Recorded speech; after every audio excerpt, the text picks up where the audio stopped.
Hey everyone, welcome to my channel. I'm really glad you're here. If you enjoy fun content and cool videos, you're in the right place. Make sure to hit that subscribe button and turn on notifications so you never miss an upload. Let's jump right in.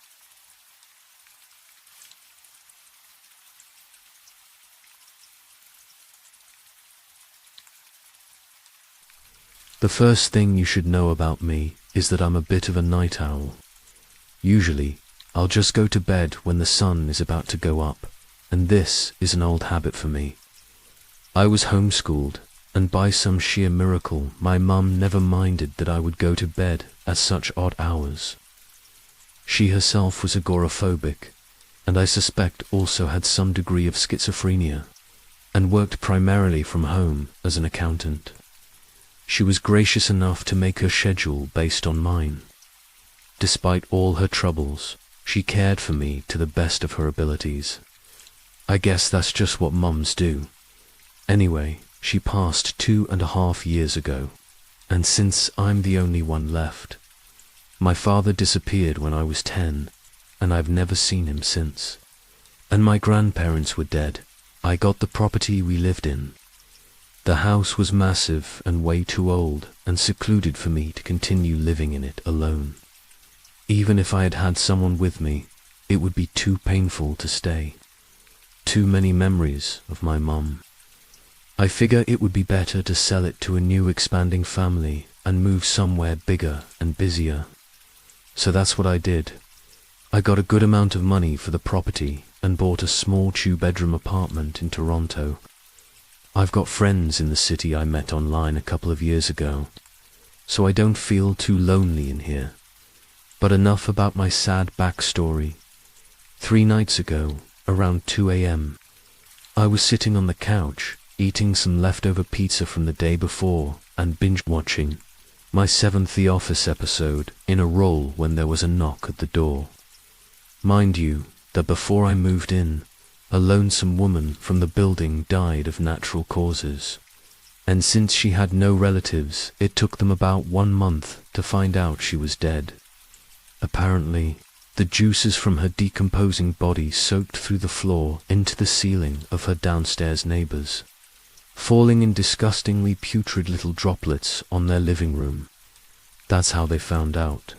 The smell is always a dead giveaway. No pun intended, of course.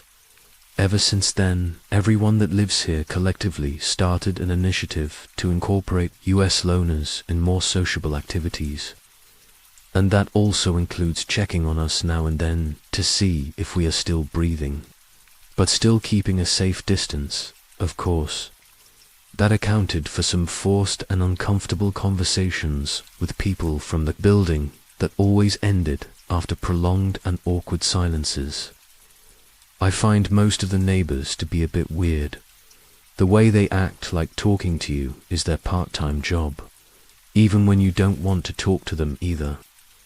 They say hello, how are things today? Pretend to listen to your response and then clock out for the day. Tomorrow it will be someone else's shift, someone else's problem. Strange, to say the least. So when I heard the knocking, I found the timing to be really weird, but it didn't really strike me as something other than an overly concerned neighbor with a terrible case of guilt-driven insomnia. As I fumbled through my belongings in the dark, looking for my mask, I asked who it was, but heard nothing. As I approached the door to open it, my hand just inches away from the handle, the knock came again. Stronger this time. I stopped, my hand frozen mid-motion. I asked once again, but this time with a shakiness in my voice I did not recognize. In return, I got silence. I finally looked in the peephole, only to find the corridor completely empty. I took a deep breath and convinced myself that it was probably one of the kids from the end of the hallway playing a prank on me. They always looked like the mischievous type, and even quarantine did not stop them from running around the hallways every other day. That night I lay in bed, staring at the ceiling, and relieved washed over me as the sun came up. I had almost forgotten the strange occurrence when in the following night, it happened again. I had spent the better part of the day drinking my isolation-driven loneliness into oblivion when I began smelling something weird somewhere around the kitchen. I couldn't pinpoint where exactly, so I went through my fridge and cabinets looking for whatever had gone bad so I could throw it away. I found nothing. Maybe a mouse had gotten in and died somewhere in the kitchen. I didn't know. Something stank.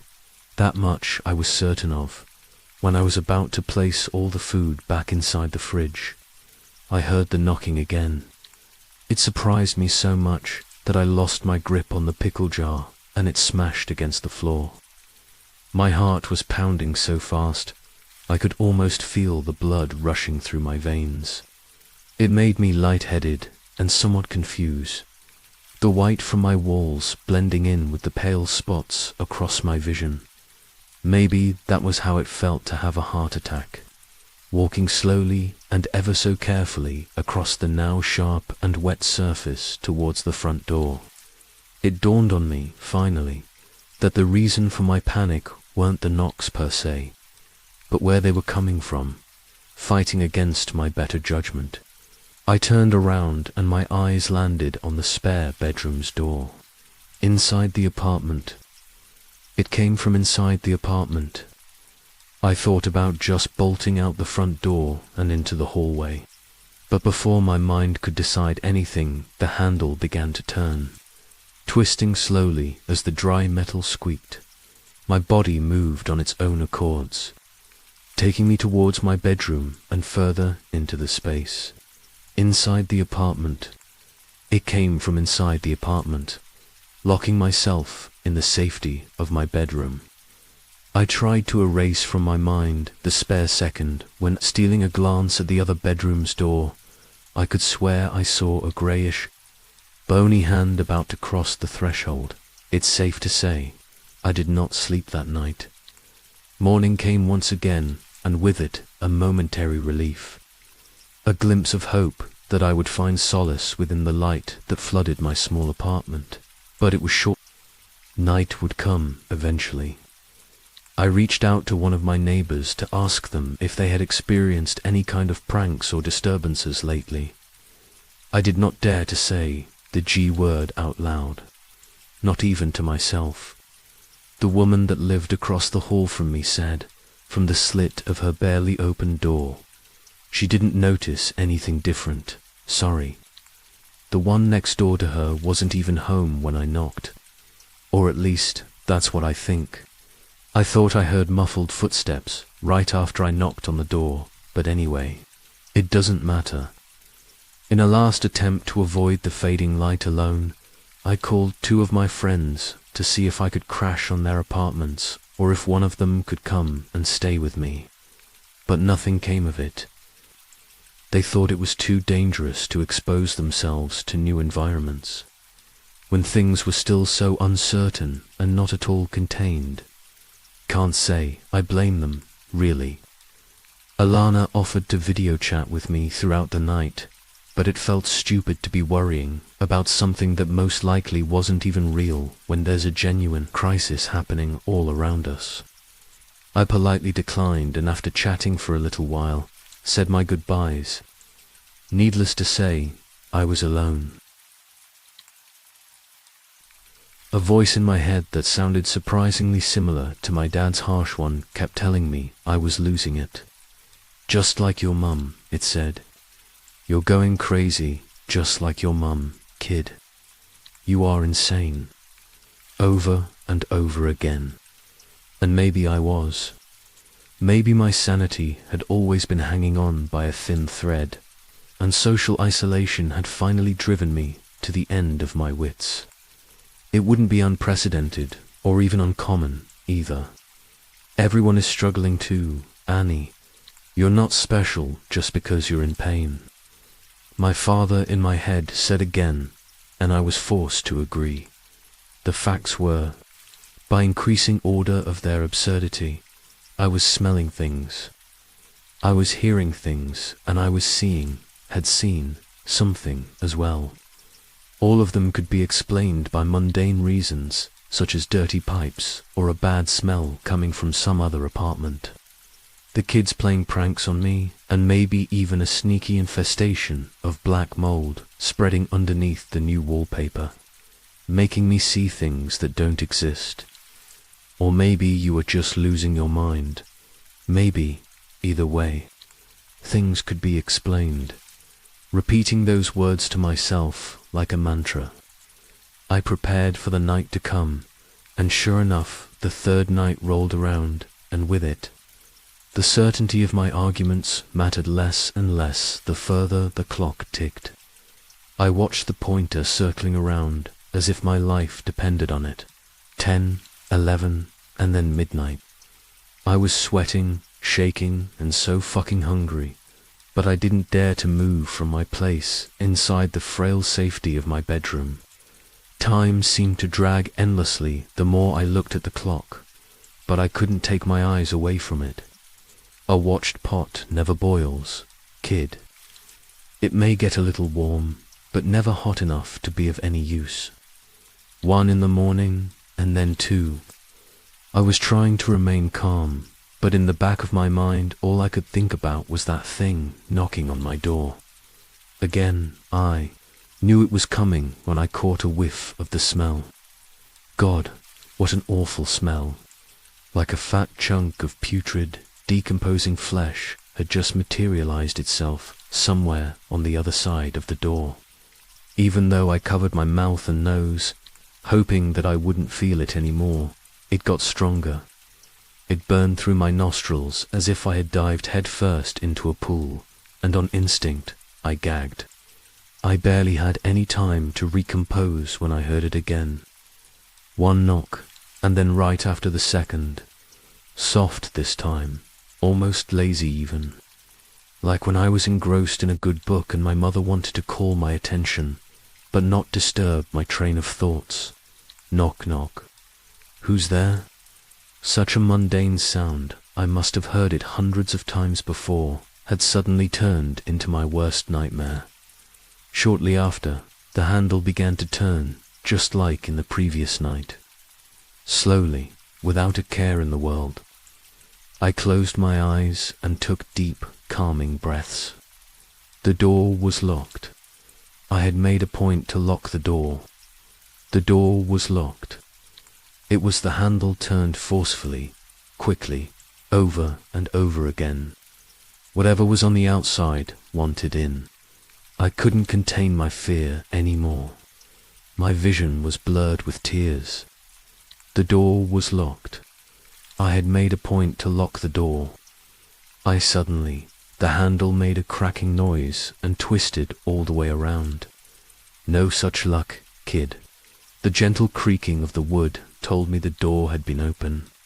Like a moth flying towards her inevitable demise in the flames, my eyes focused onto the opened door. 2 impossibly thin arms emerged from the darkness, the long nails carving themselves deep into the wood, making way for an equally frail body to drag itself across the floor. The eyes, her eyes, were nothing but 2 blank milky white spheres, lifeless, vacant, and yet it felt like she was looking directly at me. Pathetically, I crawled back towards the bathroom door, my last refuge. In my state of confusion, she grabbed one of my ankles, and I watched as the skin surrounding her decomposing hand began to sprout with black veins. I kicked and screamed and somehow managed to lock myself inside. With nowhere else to go, I curled into a little ball on the far end of the bathroom, trying to make myself disappear. I wouldn't, neither would she. The black veins were spreading from my ankle to my calf and then my knee. It wouldn't take long before they covered my entire leg. Desperate and terrified, I thought of my mum and hoped that the memory of her would somehow appease my heart. It didn't. My mind was a mess of unrelated moments and foggy thoughts. My heartbeat rang inside my ears, so fucking loud. Outside, I could hear her long nails dragging across the door.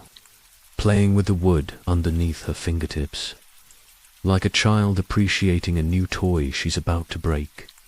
Closing my eyes, I braced myself for the inevitable. Sooner or later, she would knock on this door too.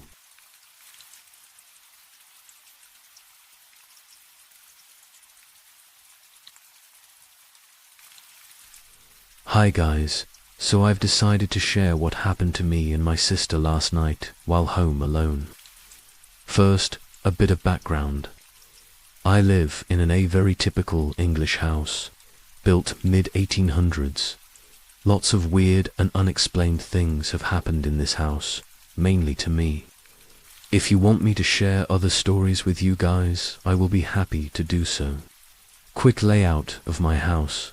My room is in a converted inside garage, utility room, conservatory, little bathroom, only a toilet to my left. Our stairs are behind the wall in front of me, with the landing above my bedroom.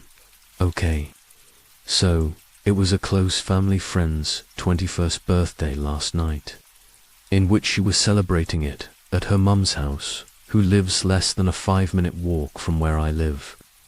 All of my family went, which is basically me, my teenage sister Jess, my brother, my mum, my dad, and my boyfriend who lives with us. It got to around 11 o'clock when my brother started getting groggy and tired. He's only 6. And due to this being a rare occasion for mum and dad to go out, me and my sister decided to walk home with him, so he could go to bed.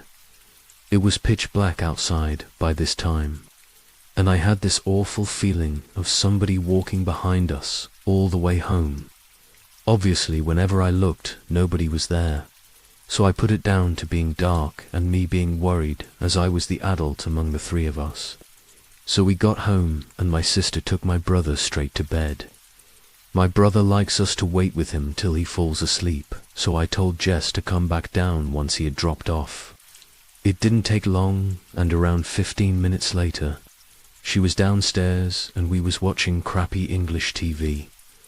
I needed to get my phone charger from my room and Jess needed a wee. So we both went at the same time while the advertisements were on for first dates. So she goes to open the bathroom door, but it was locked. Strange, as it's one of them that turns from the inside on the doorknob. But I am understating when I say this has happened 100 times. So we didn't think anything of it. Jess grabbed a butter knife and turned the lock back round, and it was forgotten about. At around 12:30, me and Jess decided to go bed. So upstairs she went and into my converted garage. I went with my little Staffordshire Bull Terrier, Ruby. Nobody else had returned from the party at this point. Everything was fine until Jess texted me saying she could hear voices in her room. I told her it was probably somebody outside, or even my brother talking in his sleep. He was in her bed that night. She said no, it wasn't that. She could hear somebody whispering in her bedroom. Lots of weird things have happened in here. It used to be my bedroom, but I'll leave that for another time. I told her to come downstairs if she was frightened, but she said she was too scared to leave her bed at this point and just wanted to text me until my parents came home, when she'd feel safer. I said sure, so I was texting her when I heard her banging around on the landing.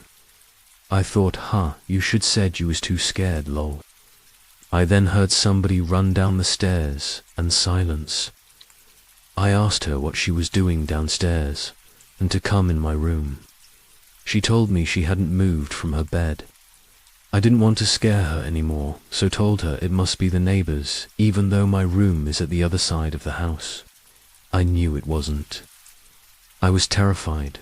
When I thought whatever it was had stopped, my dog wakes up and starts staring at my bedroom door like she could see or hear something. Her ears were really perked up, which she does when she's interested in something or caught off guard. Next news, I hear loads of banging coming from my kitchen or conservatory, I can't determine which. Things moving around and as if somebody was in the room, like nosying around through our stuff. I literally thought there was a burglar in the house or something, but then silence.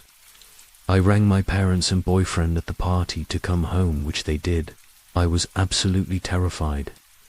I really felt as though somebody or something was going to burst through my bedroom door any second. Should I be worried? As I say, loads of things have happened in my house, but this is one of the few times I have genuinely felt scared.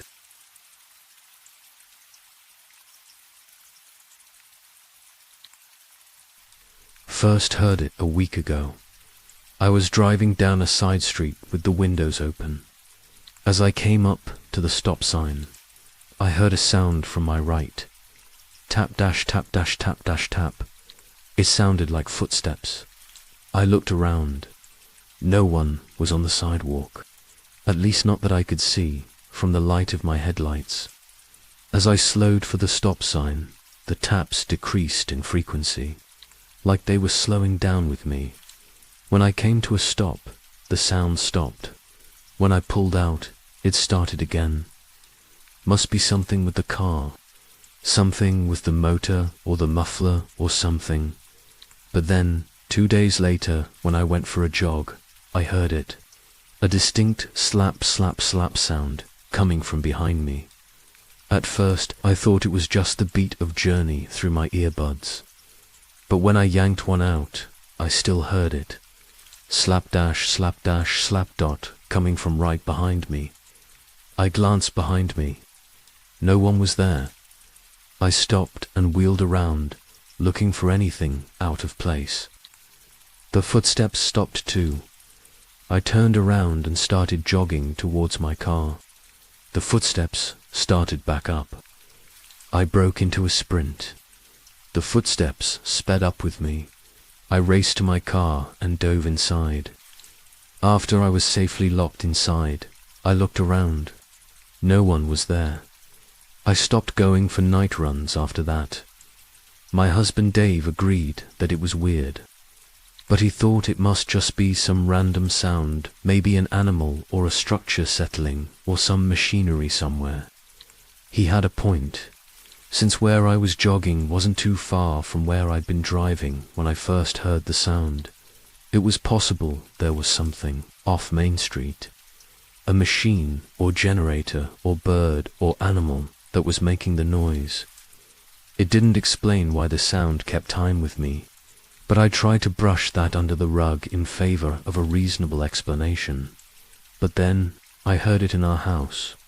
Dave was at work. I worked from home, so I was home alone.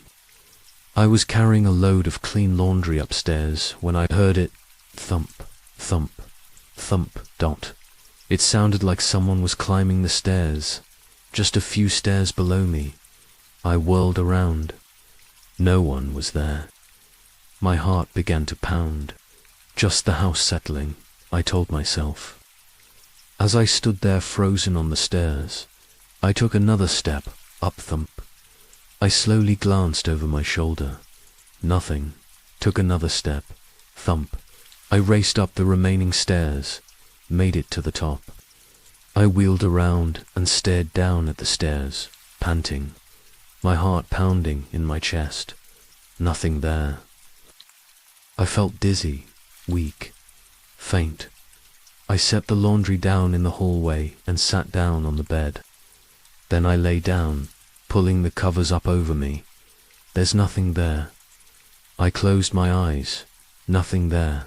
I sighed, pulled the blanket up to my neck, adjusted the pillow, rolled over to get comfortable now. There was a rustling sound, just like the one I had made, but a second delayed. Coming from under the bed, I lay there, my heart pounding, straining to listen for the slightest sound. Nothing, arms shaking. I slowly pushed myself up from the bed. Rustle, I stopped, froze in place, stayed absolutely still. The seconds stretched into minutes as I forced myself to breathe slowly, to stay calm. No one's there.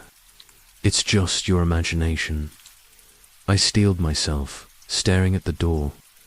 Then, in one fluid motion, I swung my socked feet over the edge of the bed, stood up, sprinted to the door. I swung the door open and slammed it shut. I backed away, my ragged breathing echoing through the hallway. "It's all in your head," I whispered to myself. "It's all in your head. It's all in your thump." Something collided with the door. Hard, I backed away, whimpering. Hand clasped over my mouth. "It can't be. It can't be." The words popped in my head, whispered hushed in my mother's voice, like she'd whispered them so many years ago. I thought it had only been a fairy tale, a way to scare us into being good. "If you do something bad," she'd whispered, "it will follow you around like a shadow. It will terrorize you relentlessly. You will never be free." I backed away from the door, tears filling my eyes. Thump, thump, thump. I heard the muffled footsteps from inside the bedroom, mimicking my own. Then it happened. My foot landed on the first stair. For a second, I lost my balance. My arms pinwheeled.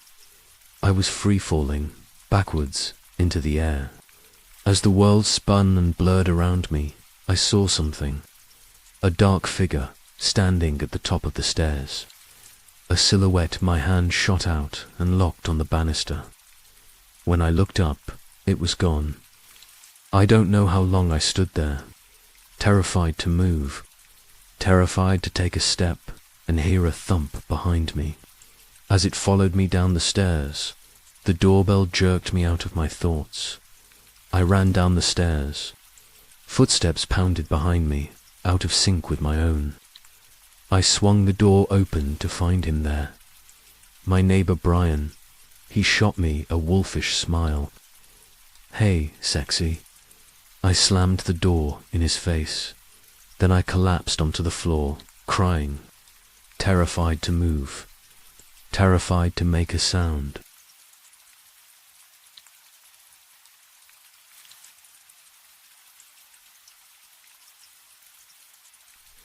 I woke up in the middle of the bed.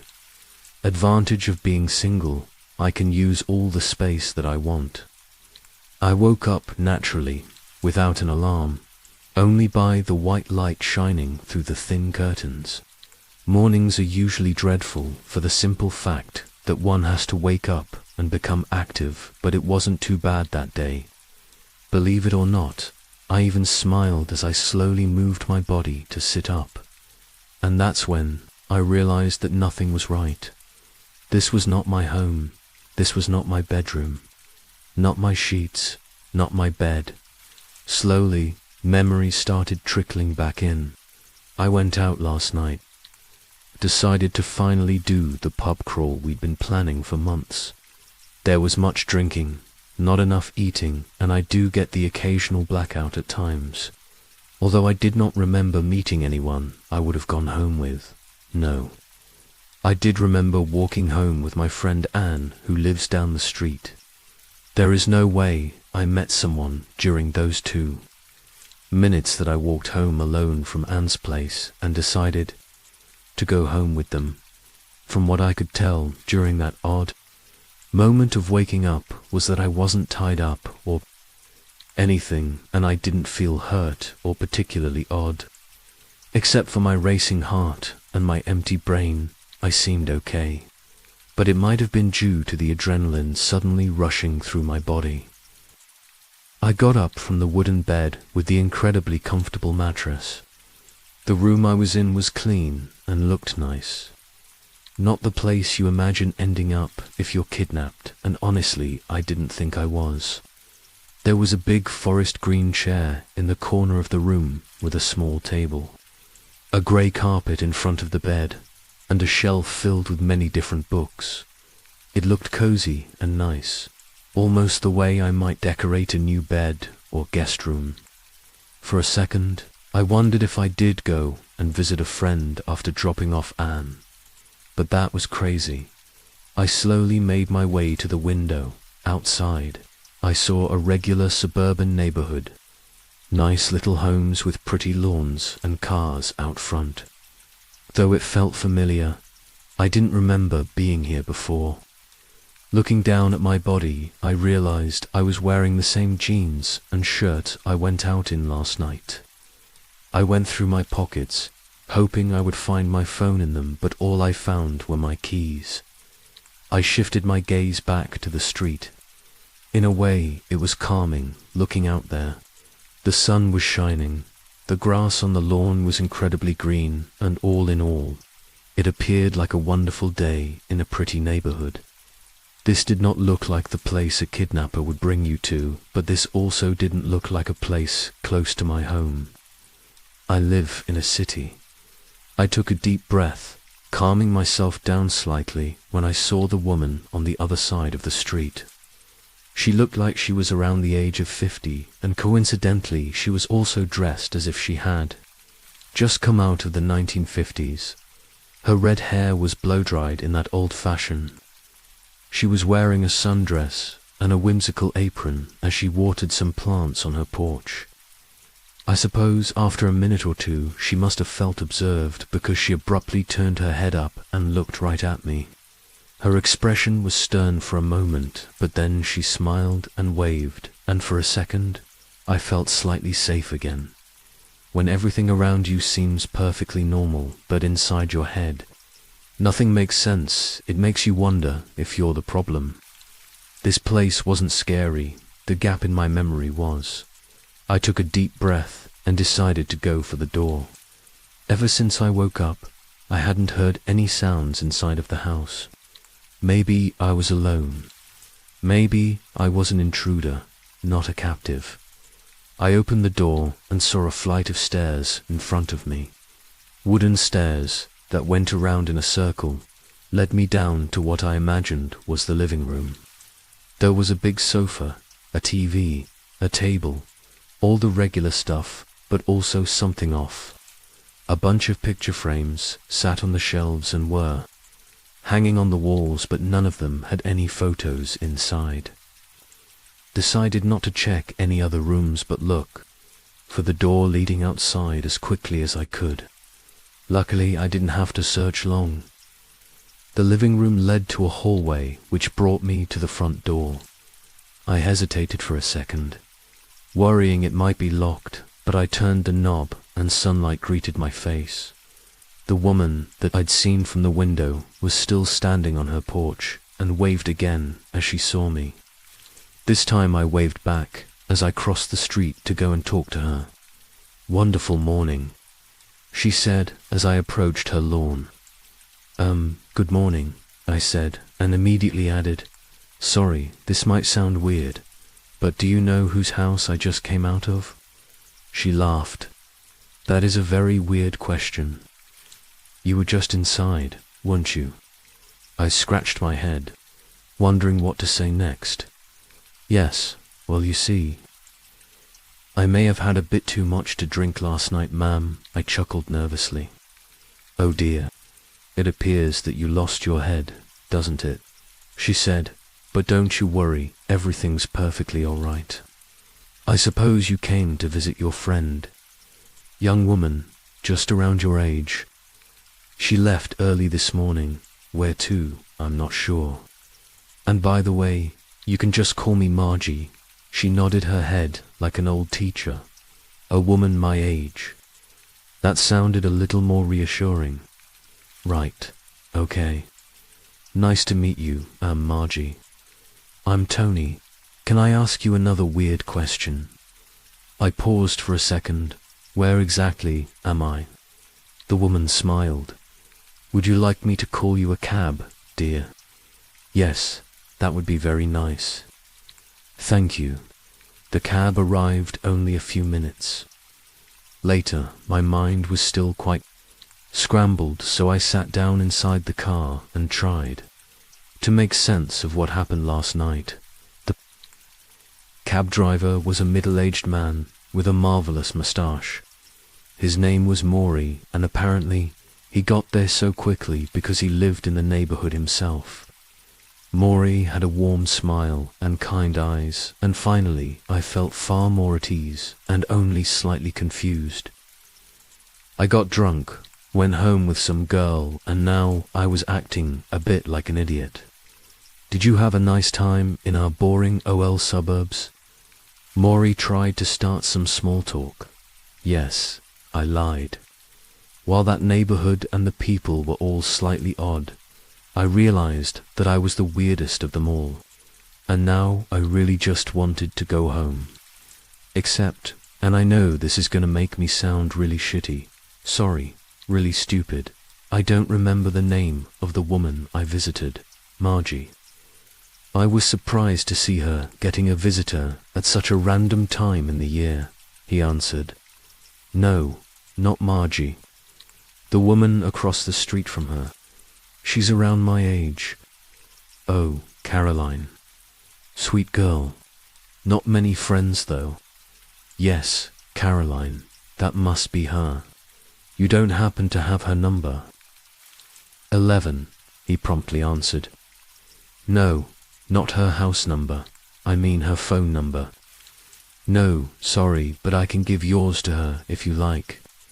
He started rummaging through the compartment of the car and grabbed 2 cards as well as a pen. Here you go. My business card. One you keep in case you need another ride, and one you write your number on so I can give it to sweet Caroline. Perfect. Thank you. I didn't think I slept much last night because suddenly I felt incredibly tired, and before I knew it, my eyes closed and only opened as we reached my street. The one with my actual home. I'll need to run upstairs real quick and get some cash, I said, but before leaving, I gave Maury the card with my number on it. I will be right back. All right, buddy. See you soon. When I came back downstairs with my wallet, Maury was gone. And I know this sounds very odd, because all during that car ride I'd felt safe and somehow at ease. But only now, as I was back home, I realized something. I'd never given Maury my address. That was the first time I visited Caroline's home, and even though I was incredibly confused back then as well, my mind became more and more scrambled. As I write this now, in my regular home, in the regular town I live in, I can't seem to understand many of my actions. But when I'm there and around the people, things are different. After that first visit, I waited for a call from Caroline, which never came. I'd tried to call the number on Maury's card many times, but I think it was disconnected because the phone wouldn't even ring, and his card had nothing on it but his name and number. Googling them didn't bring me any results either. I asked Anne about that night, and she said I'd headed home after dropping her off, just as I remembered. For a while, I almost tried to make myself believe that it was all a big fever dream. Except I still had that card from the cab driver. Weeks would pass before I ended up in the far too normal neighborhood again.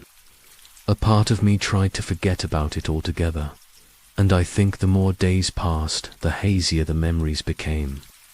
I had to consciously sit down and make myself think about it, which was an odd experience. We normally remember weird occurrences much more vividly, except for when our brain tries to make us forget traumatic experiences. Nothing particularly bad had happened during my visit, though. Not yet. When I woke up in Caroline's home again, it felt just the same as the first time. It was morning. The sunlight woke me up. I was dressed in the clothes I wore the night before, except this time it was sweatpants and a hoodie. I walked to the window and saw Margie again. This time she was cleaning her windows, and this time I felt far more scared. There was no logical explanation as to how I ended back up here. I had not been drinking the night before. I went to sleep in my own bed after watching some documentary, and I consciously remember checking if my door was locked, something I have to do every night now. after once forgetting my key in the keyhole outside of my apartment door. Somebody had brought me here. I didn't waste time, but went straight for the door. "Hello," I shouted, but nobody answered. I saw a second door on the same floor as my room, but it was locked, so I went downstairs again. The living room looked almost the same, except for one little thing. One of the frames now had a picture inside. It was a selfie of a woman with blonde hair. Caroline, I assume, and somebody else was sitting in the background with eyes closed. The photo didn't have the best quality, but I am certain that the other person was me. I grabbed the picture and ran outside. "Oh, hello there, Tony. How have you been, darling?" Margie asked. I tried to collect myself, but my entire body was shaking. What the hell is this place? Did I fucking die or something? Margie chuckled. "No, sweetie, we are all very much alive. I assume you simply came to visit your friend here. She has left again, hasn't she? Always so busy. Let me call Maury for you." "No. Call the police, please." Margie gave me a sympathetic look. At least that's what I assumed it was. "No, honey, no police. Everything is perfectly all right here. But if you want to leave, I will call you a cab, or you could come inside and have some lemonade with me." She smiled. I contemplated waiting for that Caroline girl to come back, but my gut told me to get the hell away as fast as I could, so I accepted Margie's offer about the cab, but not about the lemonade. "Can you drive me to a police station?" "Of course," Maury answered, not even questioning my request. "How do I keep ending up here?" I asked. Maury didn't answer. While talking, I kept looking out the window, trying to memorize the surroundings, trying to figure out how I could come back here with the cops. However, I pretty much forgot about it at the moment. Who is Caroline, and why do I never see her? Again, no answer. "You stole her picture?" Maury finally asked. This time, I decided not to answer, despite me being skeptical. He did actually drive me to a police station. I got out of the car and walked up to Maury's window. "Can you come inside with me? Drive us back to the neighborhood?" I asked. "I'm sorry, I can only drive you away, not back. You always come by yourself." "What? I don't even know where that place is," I shouted. "I will see you again soon," he said, and before I could do anything, he was already driving off. The police were no help at all. Even with the picture I had and Maury's card, they simply laughed at me. I mean, my story did sound weird, but it was all true. They kept luring me into that place, and I didn't understand how, so I figured I needed more evidence. Show them that they were taking me, which is why I set up a camera. This time only 2 weeks passed before I woke up in the other home again. But this time I wasn't woken up by sunlight. It was dark when I opened my eyes, and it took a moment for me to realize I wasn't in my own bed again. I shot up again, cold sweats running down my back, and my hands were shaking. And that's when I saw her for the first time. A woman sitting on the green chair, which in this light looked more black than green. I recognized her blonde hair, but other than that, she didn't resemble the woman in the photo very much. Her skin was like porcelain, not the color but the texture. Skin that looked as if it could break any minute, and when she got up and walked towards me, I realized that parts of it were glued together. The hair was glued on as well. Her mannerisms and her looks appeared as if she was trying to mimic what a human would look like. "WH." I tried to speak but swallowed my words. "You are awake, my friend." The voice spoke, but her mouth hardly moved. "We were not meant to meet just yet." "I am not ready," she giggled. but at least it is dark. My breathing got more intense. If only I could bring myself to move, I could probably take her. I mean, I could probably even break her, but my body wouldn't move. Why am I here? I finally said, because every person needs a friend. She tilted her head and looked at me as if I was the one out of place. Now go back to sleep. Everything is perfectly all right, my dear. She was standing right next to me now and caressed my face with her long nails. The next day I woke up in the same bed, without Caroline but with scratch marks on my face. I went to the window again. This time Margie was painting her walls. I almost went downstairs to talk to her again until I saw the other person. Inside of her home, behind a window, stood a man. A little bit younger than her probably, but not much. Our eyes met, and his eyes looked just like mine. Full of fear, I ran downstairs and right towards the front door, ignoring the new photos in the frames. As always, Caroline was nowhere to be found, but I was thankful for that.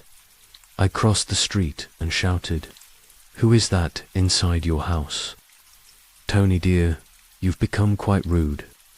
That is my brother. He is visiting for a year. Can I talk to him?" She smiled, but it didn't look sincere. "Not yet, but when you come to live here for good, we'd love to have you over." I turned around and went back to the house. I tried to look for clues, anything really, about what this place is and what those people are, but all I found were furniture and decorations that looked as if Caroline was creating a home for the two of us. In the kitchen, there were two of everything. Cups, plates, chairs for the dining table. Same in the bathroom, 2 toothbrushes, hair combs. Towels she was preparing. I almost ran outside again until I found a telephone. It was an old one, with a cord and everything. I immediately tried to call the police, but it wouldn't ring. I couldn't call any friends because I didn't know their numbers by heart. I did, however, memorize Maury's number, just in case, and of course, he picked up. "Can you bring me home? Why do I keep ending up here? Please, just fucking tell me. Maury, please," I begged. He hesitated, as always, but to my surprise, he finally spoke.